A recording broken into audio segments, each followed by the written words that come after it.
قربانی اللہ تعالیٰ کی رضا کے لیے مخصوص جانوروں کو عید الاضحیٰ کے دنوں میں ذبح کرنے کو کہتے ہیں۔ یہ سنت ابراہیمی ہے۔ حضرت ابراہیم نے اللہ کے حکم پر اپنے بیٹے حضرت اسماعیل کو قربان کرنے کا ارادہ کیا تو اللہ تعالیٰ نے ان کی اطاعت قبول فرمائی اور اسماعیل کی جگہ ایک دمبا بھیج دیا۔ اس یاد میں مسلمان ہر سال قربانی کرتے ہیں۔ قرآن پاک میں اللہ تعالیٰ فرماتے ہیں، بس اپنے رب کے لیے نماز پڑھو اور قربانی کرو۔ ایک جگہ اور فرمایا، اللہ کو نہ ان کا گوشت پہنچتا ہے اور نہ خون، بلکہ تمہارا تقویٰ پہنچتا ہے۔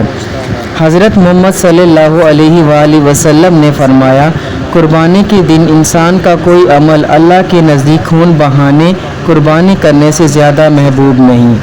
قربانی ہمیں اللہ کی اطاعت اور دوسروں کی مدد کا درس دیتی ہے۔ اس سے غریبوں اور محتاجوں کو گوشت ملتا ہے اور مسلمانوں میں محبت اور بھائی چارہ بڑھتا ہے۔